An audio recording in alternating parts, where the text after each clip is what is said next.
on is Chris Caba, a transportation planner within the Transportation Planning Division, to give an update on the Transportation Improvement Program and the review and public comment process that we'll be in. Chris? Good afternoon. Can you hear me? Yes. Yeah. Okay, perfect. Today I'm going to talk about the draft 2021 to 2024 TIP and how we got to this point. So Wade, if you could flip to the next slide.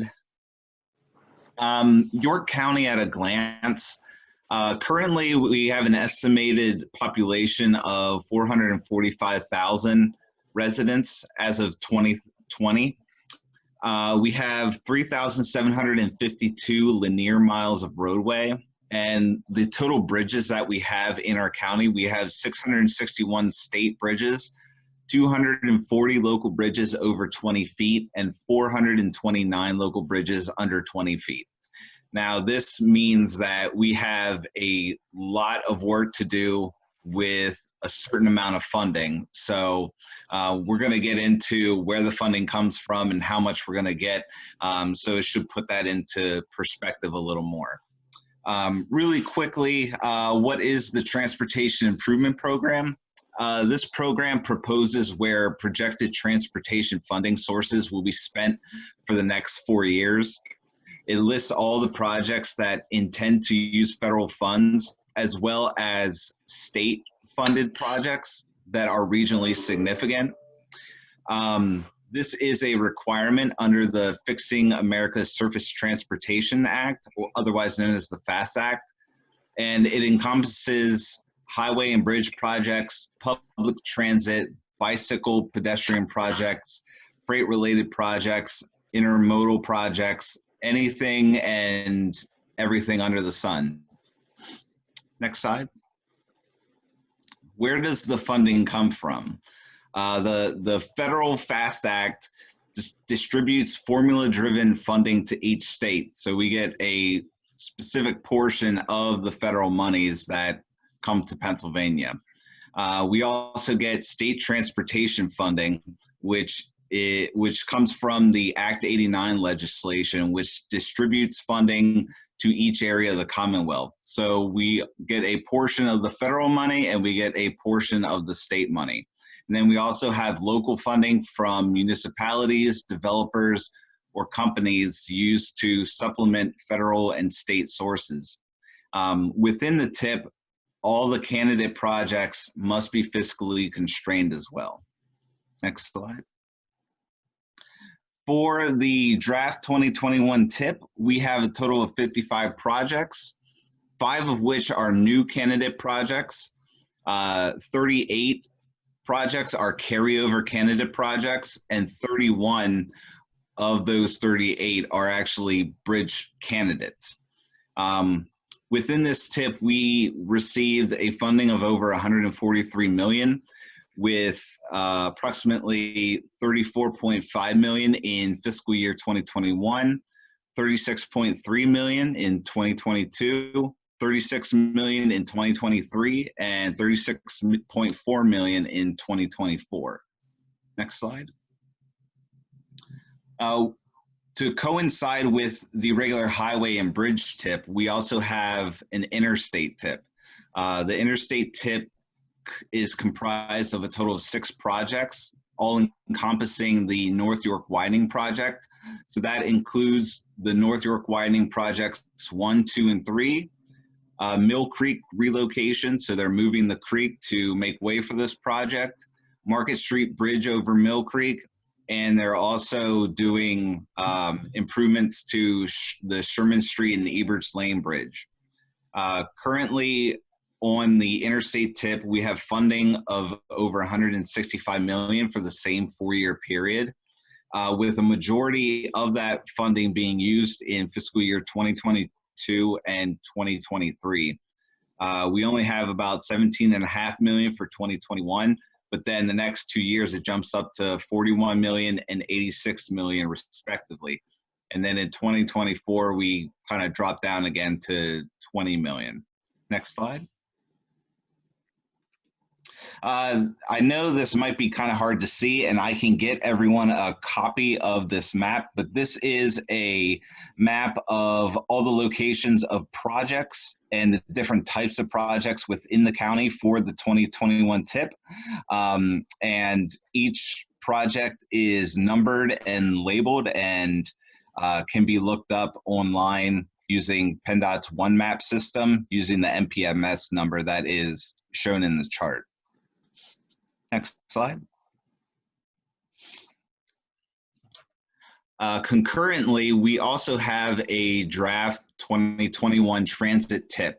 The Central Pennsylvania Transit Authority adopted a resolution on February 6, 2020 to adopt this TIP, and it includes a total funding allocation of over $50 million for fixed route buses, operating assistance, Hanover operating assistance, and bus replacements. Most of this funding actually goes to the operating assistance for the county and Hanover respectively. Next slide. Within the TIP document, you'll find a financial capacity report, which is a report that is made by Rapid Transit and the CPTA, which details the capital investments to maintain and operate current assets, as well as to determine the ability to maintain and operate new assets. This report has two basic aspects: to demonstrate general financial condition of the authority, as well as communicate the authority's financial planning efforts. And within this report, you can find planning and project development, projected cash flow statement, and the financial condition and capability of the CPTA. Next slide. The last portion of the TIP, which is, this is the first year that we're actually showing it this way, but we have 409 funds, which are specifically state maintenance funds. They go directly to the department to maintain roads. We have approximately 28 million for this draft 409 TIP, with 19 resurfacing projects for this time period, and we get approximately 7 million each year to conduct the resurfacing projects throughout the county. Next slide. Within the highway and bridge TIP, I'm going to go over some safety and CMAQ, which is congestion mitigation and air quality candidate projects. Currently, there is one highway safety implementation program line item, which totals 4.9 million. And we have 3 safety candidates that include the US 30 and Big Mount Road intersection, SR 124 and Friesville Road. SR 124 is East Prospect Road, as well as the Bannister Street and Adams Street intersection in West Manchester Township. The first US 30 and Big Mount intersection improvements totals approximately 1.27 million, and the East Prospect and Friesville Road intersection improvement totals over $3.3 million. That is to determine whether or not a traffic signal or a roundabout will be placed at that intersection. And as of the most recent MPO meeting, the coordinating committee meeting, we have approved the inclusion of Bannister and the Adams Street intersection at a total of $650,000 to be added to the TIP. It will be updated and put on the TIP when we include it in our submission to the state and FHWA. The CMAQ candidate projects, which includes more than $10 million in the actual line item. We have a CMP, a congestion mitigation program signal timing project, rapid transit bus replacement project, as well as the SRTP rideshare program as our 3 CMAQ projects. We have $2 million put aside for the CMP signal timing project, about $2.7 million for the Rapid Transit bus replacement project, and almost $1.2 million goes to the SRTP rideshare program. Next slide. Also found within the tip packet is a rundown of the environmental justice protocol within the county. And there are 3 environmental justice principles that we have to follow for this project, and that is to avoid, minimize, or mitigate disproportionately high and adverse human health and environmental effects on minority and low income populations. We also need to ensure the full and fair participation by all potentially affected communities within the transportation decision-making process. And we would also like to prevent the denial of or reduction in the benefits received by minority and low-income populations. Next slide. To give you a brief update, this is one of our maps which shows the concentrations of minority populations in York County based on census block criteria. The demographic analysis showed that the minority population in the county accounts for 15.7% of the total population, while the low income population is approximately 10.26%, excuse me. Next slide. We do have some disproportionate impacts, primarily relegated to the impacts on bicycle and pedestrian related crashes, which is highest in minority and low income concentrations.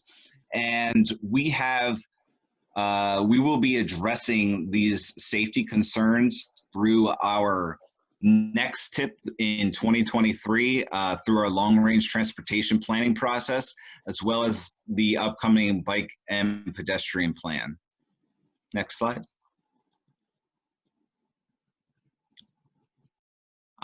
For this environmental justice, we have reviewed the total number of bridges as well as miles of pavement per concentrations of minority and low income populations. And we mapped out the locations of poor bridges as well as the location of poor pavement conditions and excellent pavement conditions in these areas as well. Next slide.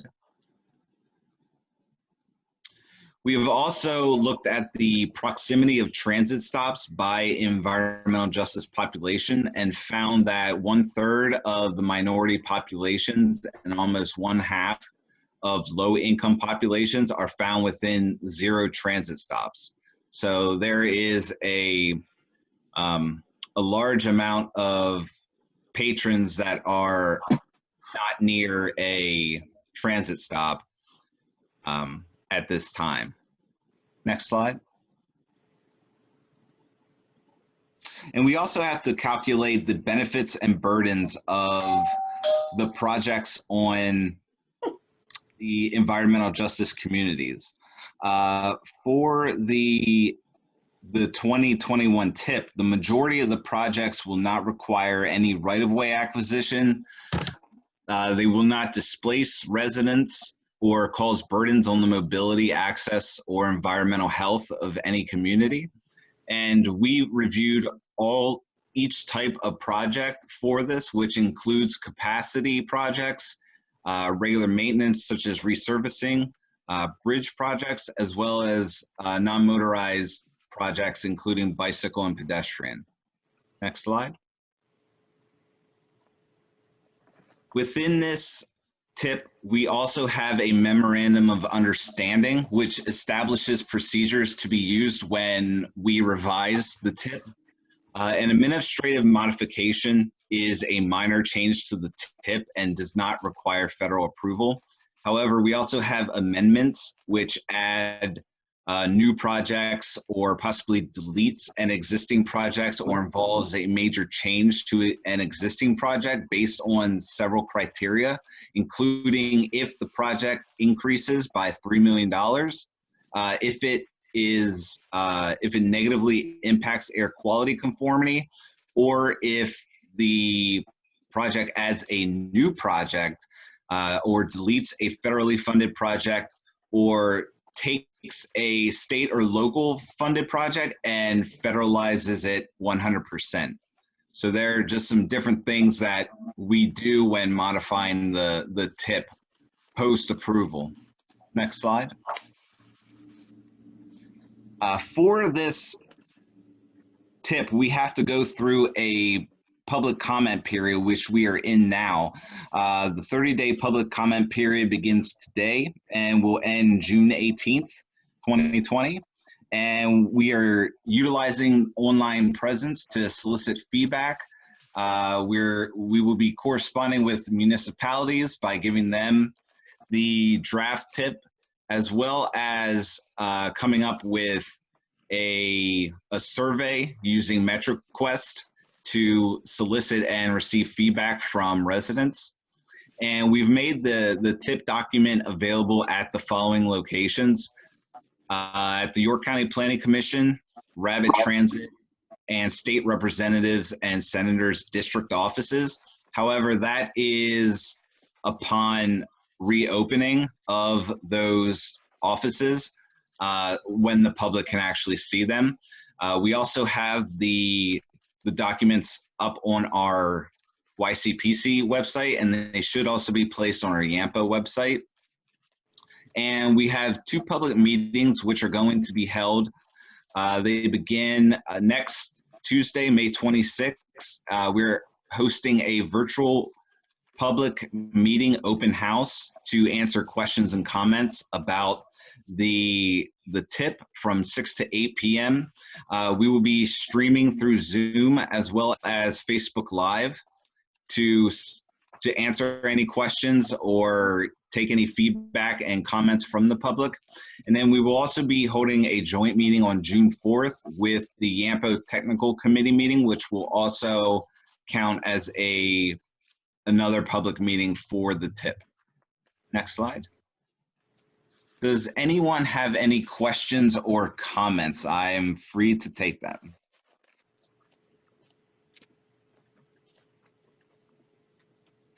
I think you had a very comprehensive presentation.